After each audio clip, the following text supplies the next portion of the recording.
First of all good morning to all students. ਅੱਜ ਆਪਾਂ ਆਪਣੇ chapter number 14th error and their rectification ਇਹਦੇ ਬਾਰੇ ਡਿਸਕਸ਼ਨ ਹੈ ਜਿਹੜੀ ਉਹ ਕਰਾਂਗੇ। ਐਰਰ ਦਾ ਮਤਲਬ ਹੁੰਦਾ ਮਿਸਟੇਕਸ ਯਾਨੀ ਕਿ ਗਲਤੀਆਂ।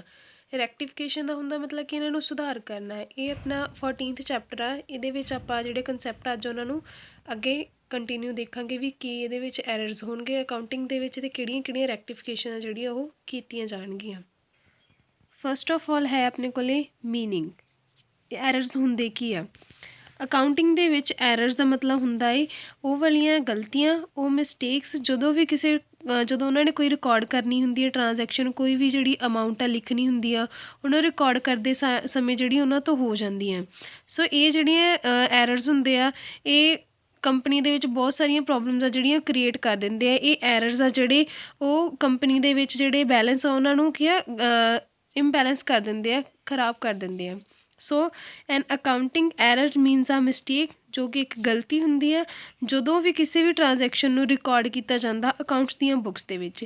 ਇਹ ਕਹਿੰਦੇ ਜਾਂ ਤਾਂ ਇਗਨੋਰੈਂਸ ਦੇ ਕਰਕੇ ਹੋ ਜਾਂਦਾ ਵੀ ਜਦੋਂ ਅਕਾਊਂਟਸ ਦੇ ਵਿੱਚ ਵੈਲਿਊਜ਼ ਨੂੰ ਲਿਖਿਆ ਜਾਂਦਾ ਹੈ ਉਦੋਂ ਕੋਈ ਧਿਆਨ ਜਿਹੜਾ ਉਹ ਇੱਧਰ ਉੱਧਰ ਹੋ ਜਾਂਦਾ ਉਦੋਂ ਹੋ ਜਾਂਦੀ ਹੈ, ਜਾਂ ਵੀ ਕਿਸੇ ਦੀ ਲਾਪਰਵਾਹੀ ਦੇ ਕਰਕੇ, ਕਿਸੇ ਵੀ ਤਰ੍ਹਾਂ ਦੀ ਲਾਪਰਵਾਹੀ ਦੇ ਚੱਲਦੇ ਆ ਅਗਰ ਕੋਈ ਅਮਾਊਂਟ ਆ ਜਿਹੜੀ ਵੱਧ ਜਾਂ ਘੱਟ ਪੈ ਜਾਂਦੀ ਆ ਤਾਂ ਉਹਨੂੰ ਆਪਾਂ ਕੀ ਬੋਲਦੇ ਆ? ਐਰਰ। ਔਰ ਇਹ ਐਰਰ ਜਦੋਂ ਹੁੰਦੇ ਆ ਤਾਂ ਉਹਨਾਂ ਨੂੰ ਕੀ ਲੱਭਣਾ ਪੈਂਦਾ ਹੈ ਪਹਿਲਾਂ ਤਾਂ, ਫਿਰ ਉਹਨਾਂ ਨੂੰ ਸਹੀ ਕਰਨਾ ਪੈਂਦਾ ਹੈ। ਟਰੇਸ ਦਾ ਮਤਲਬ ਹੁੰਦਾ ਕਿ ਉਹਨਾਂ ਨੂੰ ਐਗਜ਼ੈਕਟ ਦੇਖਣਾ ਹੁੰਦਾ ਵੀ ਕਿੱਥੇ ਇਹ ਹੈਗੀਆਂ ਜਾਂ ਕਿਹੜੀ ਜਗ੍ਹਾ 'ਤੇ ਗਲਤੀ ਹੋਈ ਆ, ਫਿਰ ਉਹਨਾਂ ਨੂੰ ਰੈਕਟੀਫਾਈ ਕਰਨਾ ਪੈਂਦਾ, ਉਹਨਾਂ ਨੂੰ ਸੁਧਾਰਨਾ ਪੈਂਦਾ ਹੈ ਤਾਂ ਕਿ ਕਿਸੇ ਵੀ ਬਿਜ਼ਨਸ ਦੀ ਜਿਹੜੀ ਅਸਲੀ ਜਿਹੜੇ ਰਿਜ਼ਲਟ ਆ ਉਹ ਦੇਖੇ ਜਾਣ। ਅਸਲੀ ਰਿਜ਼ਲਟ ਮਤਲਬ ਕਿ ਕਿੰਨੇ ਪ੍ਰੋਫਿਟ ਆ ਜਾਂ ਕਿੰਨੇ ਲੋਸਿਸ ਆ, ਇਹਨਾਂ ਦਾ ਸਹੀ ਅੰਦਾਜ਼ਾ ਲਗਾਇਆ ਜਾ ਸਕੇ। ਫਿਰ ਉਸ ਤੋਂ ਬਾਅਦ ਸਾਡੇ ਕੋਲ ਕੁਛ ਟੌਪਿਕਸ ਆ ਜਿਹੜੇ ਸਾਨੂੰ ਦੱਸਦੇ ਵੀ ਕਿੰਨੇ ਤਰ੍ਹਾਂ ਦੇ ਐਰਰਸ ਹੁੰਦੇ ਆ ਕੰਪਨੀ ਦੇ ਵਿੱਚ ਔਰ ਕਿਹੜੇ ਐਰਰਸ ਹੁੰਦੇ ਆ। ਸੋ ਇਹ ਨੇ ਕੁਛ ਟਾਈਪਸ। ਐਰਰ ਆ ਜਿਹੜੇ ਬੇਸਿਕਲੀ ਦੋ ਤਰ੍ਹਾਂ ਦੇ ਹੁੰਦੇ ਆ। ਪਹਿਲਾ ਹੁੰਦਾ ਹੈ ਕਲੈਰੀਕਲ ਐਰਰ, ਜੋ ਕਿ ਆਪਾਂ ਕਹਿ ਸਕਦੇ ਹਾਂ ਕਿ ਕਿਸੇ ਅਮਾਊਂਟ ਨਾਲ ਰਿਲੇਟਡ ਹੋ ਸਕਦਾ, ਅਰਥਮੈਟੀਕਲ ਹੋ ਸਕਦਾ। ਤਾਂ ਦੂਸਰਾ ਹੋ ਜਾਂਦਾ ਹੈ ਲੌਜੀਕਲ ਐਰਰ ਜਾਂ ਐਰਰ ਆਫ ਪ੍ਰਿੰਸੀਪਲ। ਦੋ ਤਰ੍ਹਾਂ ਦੇ ਐਰਰਸ ਹੁੰਦੇ ਆ। ਜ਼ਿਆਦਾਤਰ ਜਿਹੜੇ ਆਪਾਂ ਨੂੰ ਦੇਖਣ ਨੂੰ ਮਿਲਦੇ ਆ ਉਹ ਕਲੈਰੀਕਲ ਐਰਰਸ ਹੁੰਦੇ ਆ, ਜੋ ਕਲੈਰੀਕਲ ਸਟਾਫ ਤੋਂ ਬਹੁਤ ਟਾਈਮ ਹੋ ਜਾਂਦਾ।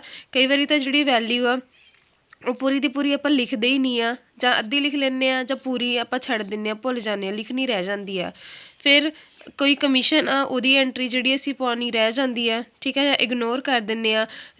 ਐਂਟਰੀ ਰਿਕਾਰਡ ਕਰਨੀ ਹੁੰਦੀ ਹੈ ਬਟ ਉਹ ਕਮਿਸ਼ਨ ਦੀ ਐਂਟਰੀ ਨਹੀਂ ਰਿਕਾਰਡ ਕਰਦੇ। ਕੰਪਨਸੇਸ਼ਨ ਦਿੱਤੀ ਹੈ ਕਿਸੇ ਨੂੰ, ਇੱਦਾਂ ਦਾ ਕੋਈ ਐਰਰ ਹੈਗਾ ਏ ਵੀ ਬਣਦਾ ਕੋਈ ਹੋਰ ਸੀਗਾ ਅਤੇ ਅਸੀਂ ਲਿਖ ਕੁਛ ਹੋਰ ਰਹੇ ਹਾਂ। ਸੋ ਇਹ ਸਾਰੇ ਐਰਰਸ ਆਪਾਂ ਅੱਜ ਡਿਸਕਸ ਕਰਦੇ ਹਾਂ। ਫਸਟਲੀ ਆਪਣੇ ਕੋਲ ਹੈਗਾ ਹੈ ਐਰਰ ਆਫ ਓਮਿਸ਼ਨ। ਜਦੋਂ ਸਾਡੀ ਸਾਰੀ ਦੀ ਸਾਰੀ ਜਾਂ ਕੁਛ ਹਿੱਸਾ ਜਿਹੜਾ ਟ੍ਰਾਂਜੈਕਸ਼ਨ ਦਾ, ਕਿਸੇ ਵੀ ਟ੍ਰਾਂਜੈਕਸ਼ਨ ਦਾ ਅਸੀਂ ਰਿਕਾਰਡ ਨਹੀਂ ਕਰਦੇ ਬੁੱਕ ਦੇ ਵਿੱਚ, ਤਾਂ ਉਹਨੂੰ ਆਪਾਂ ਬੋਲ ਦਿੰਦੇ ਹਾਂ ਐਰਰ ਆਫ ਓਮਿਸ਼ਨ, ਕਿ ਪੂਰੀ ਤਰ੍ਹਾਂ ਕਿਸੇ ਵੀ ਰਕਮ ਦਾ ਗੁੰਮ ਹੋ ਜਾਣਾ ਜਾਂ ਨਾ ਲਿਖਿਆ ਜਾਣਾ। ਇਹਦੇ ਵੀ ਅੱਗੇ ਦੋ ਟਾਈਪਸ ਹੁੰਦੀ ਆ ਓਮਿਸ਼ਨ ਦੇ ਵਿੱਚ।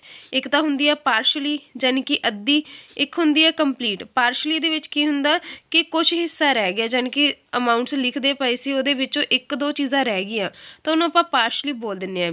ਇਹ ਜਿਹੜੇ ਐਰਰਸ ਹੁੰਦੇ ਆ ਜ਼ਿਆਦਾਤਰ ਉਦੋਂ ਦੇਖੇ ਜਾਂਦੇ ਆ ਜਦੋਂ ਵੀ ਅਸੀਂ ਕਿਸੇ ਵੀ ਟ੍ਰਾਂਜੈਕਸ਼ਨ ਨੂੰ ਸਬਸਿਡਰੀ ਬੁੱਕ ਦੇ ਵਿੱਚ ਰਿਕਾਰਡ ਕਰਨਾ ਹੁੰਦਾ ਹੈ। ਸੋ ਜਿਹੜੀ ਸਬਸਿਡਰੀ ਬੁੱਕ ਦੇ ਵਿੱਚ ਅਸੀਂ ਵੈਲਿਊਜ਼ ਨੂੰ ਰਿਕਾਰਡ ਕਰਦੇ ਹਾਂ ਤਾਂ ਉਸ ਟਾਈਮ 'ਤੇ ਸਾਡੇ ਤੋਂ ਇਹ ਐਰਰਸ ਆ ਜਿਹੜੇ ਹੋ ਜਾਂਦੇ ਆ। ਲਾਈਕ ਐਗਜ਼ਾਮਪਲ ਦੇ ਤੌਰ 'ਤੇ goods sold to customer but not debited to customer account. ਵੀ ਤੁਸੀਂ ਕਸਟਮਰ ਨੂੰ ਸੇਲ ਤਾਂ ਕਰਤੀਆਂ ਗੁੱਡਸ ਬਟ ਉਹਦੀ ਜਰਨਲ ਐਂਟਰੀ ਨਹੀਂ ਰਿਕਾਰਡ ਕੀਤੀ ਡੈਬਿਟ ਸਾਈਡ 'ਤੇ। ਫਿਰ ਤੁਸੀਂ ਗੁੱਡਸ ਰਿਟਰਨ ਕੀਤੀਆਂ ਕਿਸੇ ਕ੍ਰੈਡੀਟਰ ਨੂੰ, ਜਿਹੜਾ ਆਪਾਂ ਗੁੱਡਸ ਹੁੰਦੀ ਐਕਸਟਰਾ ਹੁੰਦੀ ਉਹਨਾਂ ਨੂੰ ਆਪਾਂ ਵਾਪਸ ਕਰ ਦਿੰਦੇ ਹਾਂ, ਜਾਂ ਜਿਹੜੀਆਂ ਨਹੀਂ ਚਾਹੀਦੀਆਂ ਹੁੰਦੀਆਂ ਆਪਾਂ ਉਹਨਾਂ ਨੂੰ ਵਾਪਸ ਕਰ ਦਿੰਦੇ ਹਾਂ। ਤੁਸੀਂ ਵਾਪਸ ਤਾਂ ਕਰਤੀਆਂ ਪਰ ਉਹਦੀ ਐਂਟਰੀ ਰਿਕਾਰਡ ਕਰਨ ਵਾਲੀ ਰਹਿ ਗਈ। ਰਿਐਲਿਟੀ ਦੇ ਵਿੱਚ ਉਹ ਅਮਾਊਂਟ ਤੁਸੀਂ ਦੇ ਚੁੱਕੇ ਹੋ, ਵੈਲਿਊ ਦੇ ਚੁੱਕੇ ਹੋ, ਸਮਾਨ ਦੇ ਚੁੱਕੇ ਹੋ, ਬਟ ਜਿਹੜੇ ਰਿਕਾਰਡ ਕਰਨੇ ਸੀ ਬੁੱਕਸ ਦੇ ਵਿੱਚ ਉੱਥੇ ਰਿਕਾਰਡ ਨਹੀਂ ਹੋਏ। ਸੋ ਇਹਨੂੰ ਪਾਰਸ਼ਲੀ ਕਹਿ ਦਿੰਦੇ ਆ। ਫਿਰ ਆ ਜਾਂਦੀ ਆਪਣੇ ਕੋਲ ਕੰਪਲੀਟ, ਪੂਰੀ ਤਰ੍ਹਾਂ। ਜਦੋਂ ਵੀ ਕੋਈ ਟ੍ਰਾਂਜੈਕਸ਼ਨ ਆ ਉਹਨੂੰ ਆਪਾਂ ਕਿਸੇ ਵੀ ਤਰ੍ਹਾਂ ਰਿਕਾਰਡ ਨਹੀਂ ਕਰਦੇ, ਨਾ ਤਾਂ ਰਿਐਲਿਟੀ ਦੇ ਵਿੱਚ, ਨਾ ਹੀ ਕਿਸੇ ਸਬਸਿਡਰੀ ਬੁੱਕ ਦੇ ਵਿੱਚ, ਨਾ ਹੀ ਕਿਸੇ ਜਰਨਲ ਦੇ ਵਿੱਚ, ਕਿਸੇ ਵੀ ਜਗ੍ਹਾ 'ਤੇ ਨਹੀਂ ਲਿਖਦੇ ਤਾਂ ਉਹਨੂੰ ਆਪਾਂ ਕਹਿ ਦਿੰਦੇ ਹਾਂ ਵੀ ਇਹ ਪੂਰੀ ਤਰ੍ਹਾਂ ਰਿਕਾਰਡ ਨਹੀਂ ਹੋਈ ਆ, ਕੰਪਲੀਟ ਓਮਿਸ਼ਨ ਕਹਿ ਦਿੰਦੇ ਹਾਂ। ਜਿਹੜੀ ਪੂਰੀ ਤਰ੍ਹਾਂ ਓਮਿਟਡ ਵੈਲਿਊ ਹੋ ਜਾਂਦੀ ਆ, ਨਾ ਹੀ ਤਾਂ ਉਹਨੂੰ ਆਪਾਂ ਕਿਸੇ ਜਗ੍ਹਾ 'ਤੇ ਕ੍ਰੈਡਿਟ ਕਰ ਦਿੰਦੇ ਹਾਂ, ਨਾ ਹੀ ਕਿਤੇ ਆਪਾਂ ਉਹਨਾਂ ਨੂੰ ਡੈਬਿਟ ਕਰਦੇ ਹਾਂ। ਇੱਥੇ ਤਾਂ ਜਿਵੇਂ ਉਹਨਾਂ ਨੇ ਕਿਹਾ ਵੀ ਡੈਬਿਟ ਕਰਨ ਵਾਲੀਆਂ ਰਹਿ ਗਈਆਂ ਆਪਾਂ ਵੈਲਿਊਜ਼ ਨੂੰ, ਬਟ ਇੱਥੇ ਨਾ ਤਾਂ ਡੈਬਿਟ ਹੋਈਆਂ ਵੈਲਿਊਜ਼, ਨਾ ਹੀ ਉਹ ਕ੍ਰੈਡਿਟ ਹੋਈਆਂ। ਸੋ ਫੋਰ ਐਗਜ਼ਾਮਪਲ ਆਪਣੇ ਆਪਣੇ ਕੋਲੇ ਹੈ ਟੌਪਿਕਸ ਕਿ ਤੁਸੀਂ ਸੇਲ ਕੀਤੀਆਂ ਸੀ ਮੋਹਨ ਨੂੰ ਗੁੱਡਸ ਜਿਹੜੀਆਂ ਸੀਗੀਆਂ 5000 ਦੀਆਂ, ਅਤੇ ਉਹਨੂੰ ਕਿਸੇ ਜਗ੍ਹਾ 'ਤੇ ਰਿਕਾਰਡ ਨਹੀਂ ਕੀਤਾ। ਇੱਥੇ ਸਿਰਫ ਕੀ ਸੀਗਾ, ਤੁਸੀਂ ਡੈਬਿਟ ਦਾ ਨਾਮ ਲਿਖਣਾ ਰਹਿ ਗਿਆ ਸੀ ਵੀ ਕਿਹੜੇ ਪਰਸਨ ਨੂੰ ਡੈਬਿਟ ਕੀਤੀ ਹੈ ਜਾਂ ਕਿਵੇਂ ਡੈਬਿਟ ਕੀਤੀਆਂ। ਇੱਥੇ ਉਹ ਨਾਮ ਹੀ ਨਹੀਂ ਲਿਖਿਆ, ਉਹ ਪੂਰੀ ਦੀ ਪੂਰੀ ਐਂਟਰੀ ਨਹੀਂ ਲਿਖੀ ਵੀ ਮੋਹਨ ਨੂੰ ਸੇਲ ਕੀਤਾ। ਇੰਟਰਸਟ ਰਿਸੀਵ ਸੀਗਾ ਜਿਹੜਾ 1000 ਦਾ, ਉਹਨੂੰ ਲਿਖਿਆ ਹੀ ਨਹੀਂ ਵੀ ਸਾਨੂੰ ਕੁਛ ਮਿਲਿਆ, ਕੋਈ ਜਾਣ ਪਹਿਚਾਣ ਹੀ ਨਹੀਂ ਹੈ ਵੀ ਸਾਨੂੰ ਕੋਈ ਇੰਟਰਸਟ ਵੀ ਮਿਲਿਆ ਜਾਂ ਸਾਡੀ ਕੋਈ ਵੈਲਿਊ ਆਈ ਆ ਜਾਂ ਕੋਈ ਵੈਲਿਊ ਗਈ ਹੈ। ਇਹਦੇ ਵਿੱਚ ਸੇਲ ਦੀ ਤਾਂ ਕਮ ਸੇ ਕਮ ਵੈਲਿਊ ਜਾਏਗੀ ਨਾ, ਇਹਦੇ ਵਿੱਚ ਰਿਟਰਨ ਦਾ ਤਾਂ ਪਤਾ ਹੋਊਗਾ ਨਾ ਕਿ ਹਾਂ ਅਸੀਂ ਚੀਜ਼ਾਂ ਪਹਿਲਾਂ ਪਰਚੇਜ਼ ਕੀਤੀ, ਅਸੀਂ ਹੁਣ ਵਾਪਸ ਕਰ ਰਹੇ ਹਾਂ। ਸੋ ਇਹਦੇ ਵਿੱਚ ਅੱਧੀਆਂ ਜਿਹੜੀਆਂ ਰਹਿ ਜਾਂਦੀਆਂ, ਇਹਦੇ ਵਿੱਚ ਹੋ ਜਾਣਗੀਆਂ ਜਿਹੜੀਆਂ ਪੂਰੀ ਦੀ ਪੂਰੀ ਟ੍ਰਾਂਜੈਕਸ਼ਨ ਹੀ ਰਹਿ ਜਾਂਦੀਆਂ। ਫਿਰ ਆਪਣੇ ਕੋਲ ਆ ਜਾਂਦਾ ਹੈ ਐਰਰ ਆਫ ਕਮਿਸ਼ਨ।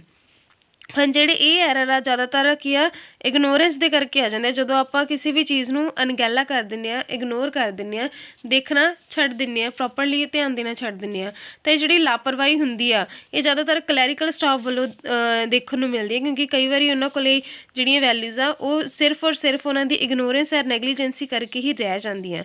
ਇਹ ਜਿਹੜੀਆਂ ਟ੍ਰਾਂਜੈਕਸ਼ਨਸ ਹੁੰਦੀਆਂ ਜ਼ਿਆਦਾਤਰ ਸਬਸਿਡਰੀ ਬੁੱਕ ਦੇ ਵਿੱਚ ਹੀ ਗਲਤ ਪਾਈਆਂ ਜਾਂਦੀਆਂ, ਕਿਉਂਕਿ ਜਦੋਂ ਆਪਾਂ ਸਬਸਿਡਰੀ ਬੁੱਕ ਦੇ ਵਿੱਚ ਲੈਜਰ ਦੇ ਵਿੱਚ ਪੋਸਟ ਕਰਦੇ ਹਾਂ ਜਾਂ ਕਿਸੇ ਹੋਰ ਬੈਲੈਂਸ ਦੇ ਵਿੱਚ ਪੋਸਟ ਕਰਦੇ ਹਾਂ ਤਾਂ ਉਦੋਂ ਕੋਈ ਨਾ ਕੋਈ ਟ੍ਰਾਂਜੈਕਸ਼ਨ ਆਪਣੇ ਤੋਂ ਛੁੱਟ ਜਾਂਦੀ ਆ।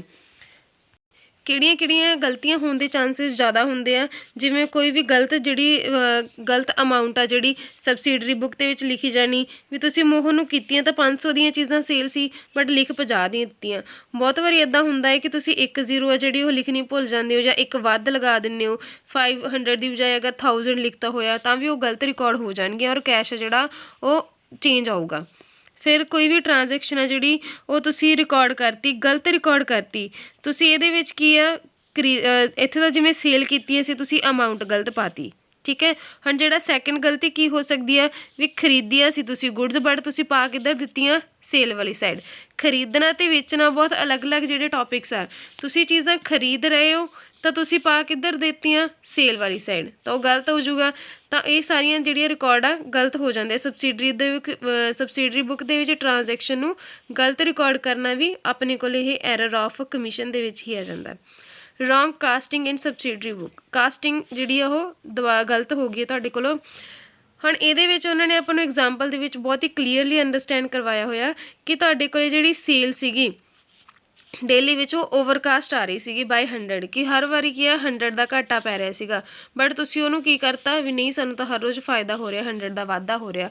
ਸੋ ਇਹ ਚੀਜ਼ਾਂ ਕਿਤੇ ਨਾ ਕਿਤੇ ਨੁਕਸਾਨ ਆ ਜਿਹੜੀਆਂ ਉਹ ਦੇ ਜਾਂਦੀਆਂ। ਸੋ ਇਹ ਨੁਕਸਾਨ ਜਿਹੜੇ ਸਾਡੇ ਕੋਲ ਐਰਰ ਆਫ ਕਮਿਸ਼ਨ 'ਚ ਆ ਜਾਂਦੇ ਆ। ਫਿਰ ਆਪਣੇ ਕੋਲ ਅਗਲਾ ਥਰਡ ਟਾਈਪ ਹੈਗੀ ਆ ਐਰਰ ਆਫ ਡੁਪਲੀਕੇਸ਼ਨ। ਡੁਪਲੀਕੇਸ਼ਨ ਦਾ ਮਤਲਬ ਹੁੰਦਾ ਕਿ ਸੇਮ ਜਿਹੜੀ ਇਵੈਂਟਰੀ ਆ ਤੁਸੀਂ ਉਹਦੇ ਰਿਲੇਟਡ 2 ਪਾਤੀਆਂ, ਡੁਪਲੀਕੇਟ ਯਾਨੀ ਕਿ ਇੱਕ ਦੀ ਸੈਕਿੰਡ ਕਾਪੀ, ਕਿ ਇੱਕ ਐਂਟਰੀ ਨੂੰ ਤੁਸੀਂ ਜਦੋਂ 2 ਵਾਰੀ ਪਾ ਦਿੰਦੇ ਹੋ ਤਾਂ ਉਹਨੂੰ ਐਰਰ ਆਫ ਡੁਪਲੀਕੇਸ਼ਨ ਕਹਿ ਦਿੰਦੇ ਆ, ਵੀ ਇੱਕ ਐਂਟਰੀ ਨੂੰ ਤੁਸੀਂ ਇੱਕ ਵਾਰੀ ਪਾਤਾ ਫਿਰ ਦੁਬਾਰਾ ਵੀ ਪਾਤਾ। ਸੋ ਇਹਦੇ ਨਾਲ ਜਿਹੜੇ ਫਰਕ ਆ ਉਹ ਜ਼ਿਆਦਾ ਆ ਜਾਣਗੇ, ਔਰ ਇੱਕ ਅਮਾਊਂਟ ਅਗਰ 2 ਵਾਰੀ ਲਿਖੀ ਜਾਊਗੀ ਤਾਂ ਓਬਵੀਅਸ ਆ ਵੀ ਜਿਹੜੇ ਰਿਜ਼ਲਟ ਆ ਉਹ ਨੈਗੇਟਿਵ ਹੀ ਆਉਣਗੇ। ਫਿਰ ਆਪਣੇ ਕੋਲ ਆ ਜਾਂਦੇ ਆ ਕੰਪਨਸੇਟਿੰਗ ਐਰਰ। ਕੰਪਨਸੇਸ਼ਨ ਦਾ ਮਤਲਬ ਹੁੰਦਾ ਹੈ ਕਿ ਜੋ ਤੁਸੀਂ 2 ਜਾਂ 2 ਤੋਂ ਜ਼ਿਆਦਾ ਪਰਸਨ ਆ ਜਿਹੜੇ ਇੱਕੋ ਤਰ੍ਹਾਂ ਦੇ ਨਾਲ।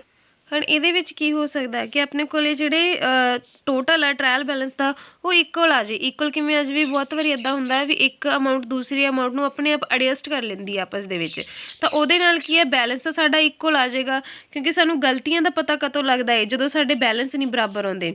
ਹੁਣ ਬਾਈ ਚਾਂਸ ਸਾਡੇ ਬੈਲੈਂਸ ਵੀ ਇਕੁਅਲ ਆ ਜਾਂਦੇ ਆ ਤਾਂ ਉਹਦੇ ਬਾਅਦ ਸਾਨੂੰ ਐਰਰ ਜਿਹੜੇ ਲੱਭਣੇ ਉਹ ਔਖੇ ਹੋ ਜਾਂਦੇ ਆ। ਸੋ ਕੁਛ ਵੈਲਿਊਜ਼ ਹੁੰਦੀਆਂ ਜਿਹੜੀਆਂ ਆਪਣੀ ਅਮਾਊਂਟ ਨੂੰ ਕੰਪਨਸੇਟ ਕਰ ਦਿੰਦੀਆਂ, ਸਾਡੇ ਬੈਲੈਂਸ ਦਾ ਟੋਟਲ ਆ ਜਾਂਦੇ ਆ ਬਟ ਸਾਡਾ ਜਿਹੜਾ ਪਾਈਆਂ ਹੋਈਆਂ ਐਂਟਰੀਜ਼ ਆ ਉਹ ਗਲਤ ਹੁੰਦੀਆਂ। ਹੁਣ ਜਿਵੇਂ ਬਹੁਤ ਸਾਰੀਆਂ ਐਗਜ਼ਾਮਪਲਸ ਤੁਹਾਨੂੰ ਇੱਥੇ ਦਿੱਤੀਆਂ ਹੋਈਆਂ, ਆਪਾਂ ਫਸਟ 3 ਵਾਲੀਆਂ ਹੀ ਦੇਖਾਂਗੇ ਕਿ ਜਿਵੇਂ ਸੇਲ ਬੁੱਕ ਸੀਗੀ ਅੰਡਰਕਾਸਟ ਸੀਗੀ 300 ਦੇ ਦੁਆਰਾ, ਰਿਪੇਅਰ ਅਤੇ ਫਰਨੀਚਰ ਸੀਗੇ ਜਿਹੜੇ ਡੈਬਿਟ ਹੋਣੇ ਸੀਗੇ 990 ਦੇ ਨਾਲ, ਪਰਚੇਜ਼ ਬੁੱਕ ਸੀਗੇ ਜਿਹੜੇ ਉਹ ਕੀ ਹੋਣੇ ਸੀਗੇ ਓਵਰਕਾਸਟ ਹੋਣੇ ਸੀ 690 ਦੇ ਨਾਲ। ਇਹ ਵੈਲਿਊਜ਼ ਆਉਣੀਆਂ ਤਾਂ ਡੈਬਿਟ ਅਤੇ ਕ੍ਰੈਡਿਟ ਦੇ ਵਿੱਚ ਹੀ ਸੀਗੀਆਂ ਬਟ ਇਹ ਓਪੋਜ਼ਿਟ ਆਉਣੀਆਂ ਸੀ, ਬਟ ਜਦੋਂ ਇੱਥੇ ਲਿਖਿਆ ਗਿਆ ਇਹਨਾਂ ਨੂੰ ਰਿਕਾਰਡ ਕੀਤਾ ਗਿਆ, ਇਹਨੂੰ ਕੀ ਚੇਂਜ ਕਰਤਾ, ਗਲਤ ਹੋ ਗਿਆ। ਸੋ ਇਹ ਜਿਹੜੀਆਂ ਟ੍ਰਾਂਜੈਕਸ਼ਨ ਆ ਇਹ ਬਦਲ ਗਈਆਂ, ਟੋਟਲ ਬੇਸ਼ੱਕ ਸੇਮ ਆ ਗਏ ਬਟ ਜਿਹੜੀਆਂ ਡੈਬਿਟ ਜਾਣੀਆਂ ਸੀ ਉਹ ਕ੍ਰੈਡਿਟ ਕਰਤੀਆਂ, ਜਿਹੜੀਆਂ ਕ੍ਰੈਡਿਟ ਜਾਣੀਆਂ ਸੀ ਉਹ ਡੈਬਿਟ ਹੋ ਗਈਆਂ। ਕੁਛ ਵੈਲਿਊਜ਼ ਇਹਨਾਂ ਨੇ ਆਪਸ 'ਚ ਇੱਕ ਦੂਸਰੇ ਨੂੰ ਕਿਹਾ ਐਡਜਸਟ ਕਰਤਾ, ਕੰਪਨਸੇਟ ਕਰਤਾ। ਸੋ ਇਹ ਜਿਹੜੀਆਂ ਚੀਜ਼ਾਂ ਇਹ ਆਪਾਂ ਨੂੰ ਮੋਸਟਲੀ ਐਰਰ ਆ ਜਿਹੜੇ ਦੇਖਣ ਨੂੰ ਮਿਲਦੇ ਆ, ਪਰ ਇੱਦਾਂ ਦੇ ਐਰਰਸ ਆ ਜਿਹੜੇ ਬਹੁਤ ਹੁੰਦੇ ਆ। ਸੋ ਅੱਜ ਦਾ ਟੌਪਿਕ ਆਪਣਾ ਇੰਨਾ ਹੀ ਸੀਗਾ। ਨੈਕਸਟ ਟੌਪਿਕ ਆਪਾਂ ਨੈਕਸਟ ਵੀਡੀਓ ਦੇ ਵਿੱਚ ਕਵਰ ਕਰਾਂਗੇ। ਆਈ ਹੋਪ ਕਿ ਤੁਸੀਂ ਇਹਨੂੰ ਧਿਆਨ ਨਾਲ ਸੁਣਿਆ ਹੋਏਗਾ ਔਰ ਸਮਝਿਆ ਹੋਏਗਾ। And thank you, have a nice day.